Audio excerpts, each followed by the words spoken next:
श्रावण सोमवार की कथा के अनुसार अमरपुर नगर में एक धनी व्यक्ति रहता था।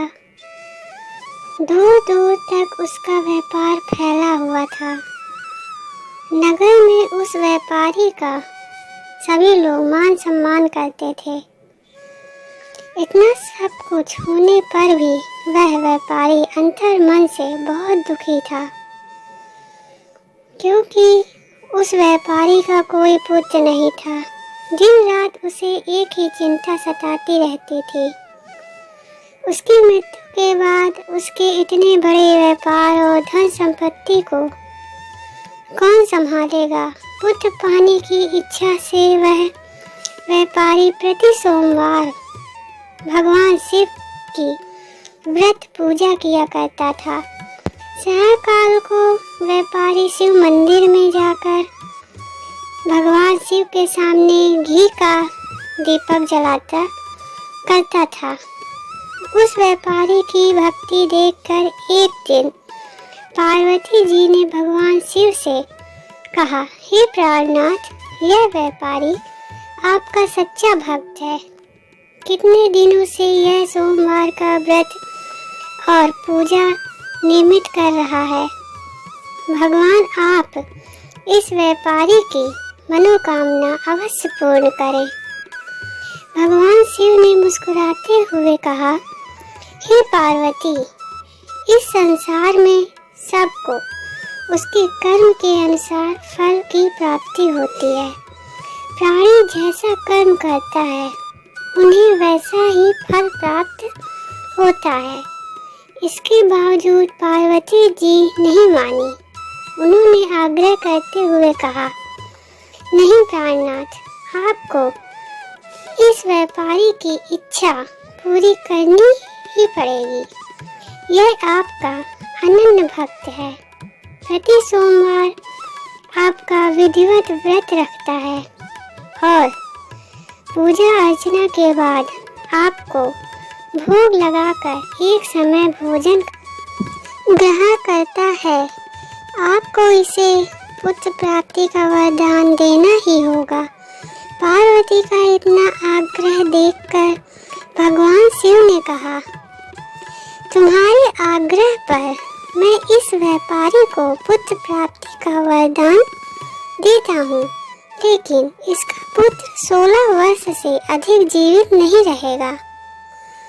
उसी रात भगवान शिव ने स्वप्न में उस व्यापारी को दर्शन देकर उसे पुत्र प्राप्ति का वरदान दिया और उसके पुत्र के 16 वर्ष तक जीवित रहने की बात भी बताई। भगवान के वरदान से व्यापारी को खुशी तो हुई, लेकिन पुत्र की अल्पायु की चिंता ने उस खुशी को नष्ट कर दिया।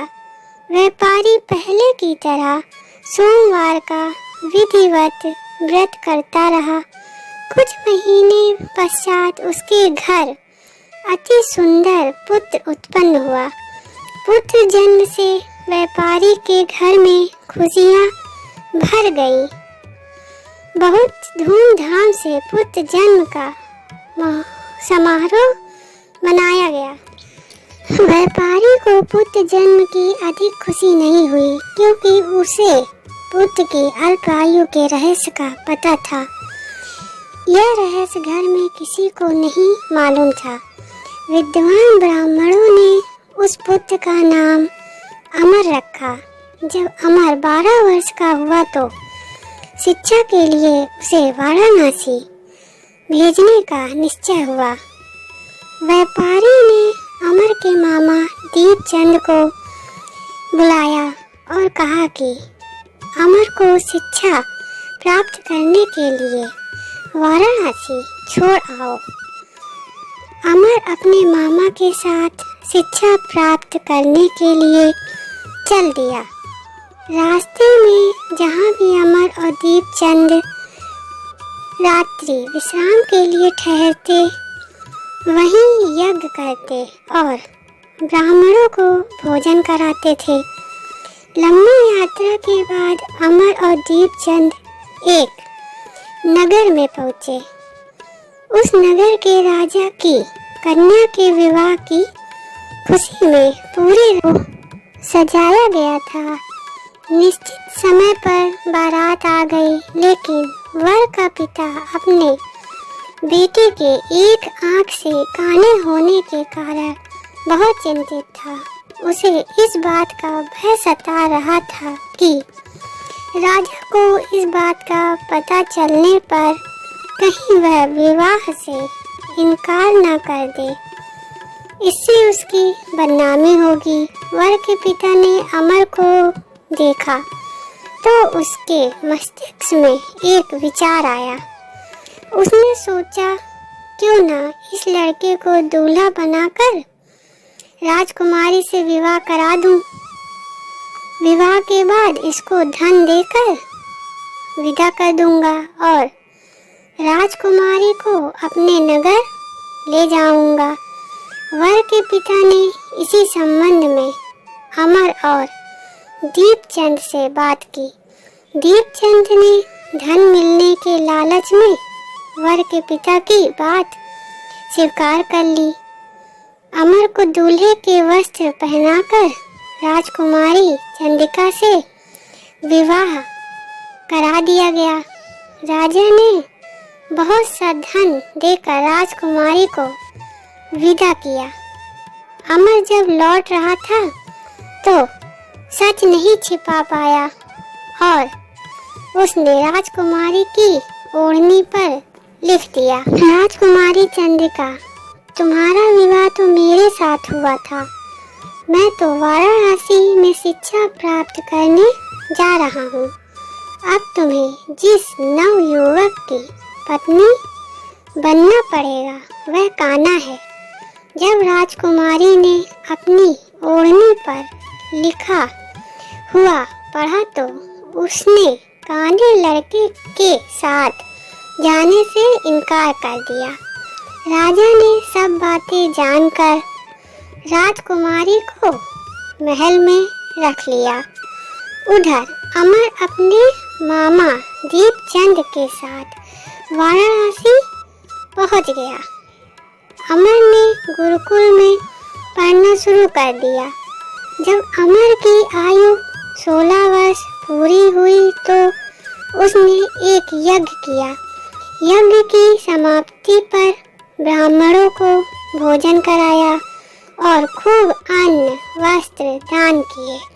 रात को अमर अपने शयन कक्ष में सो गया।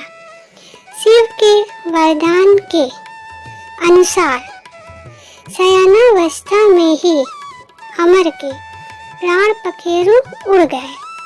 सूर्योदय पर मामा अमर को मृत देखकर रोने पीटने लगा। आसपास के लोग भी एकत्र होकर दुख प्रकट करने लगे। मामा के रोने विलाप करने के स्वर समीप से गुजरते हुए भगवान शिव और माता पार्वती ने भी सुने।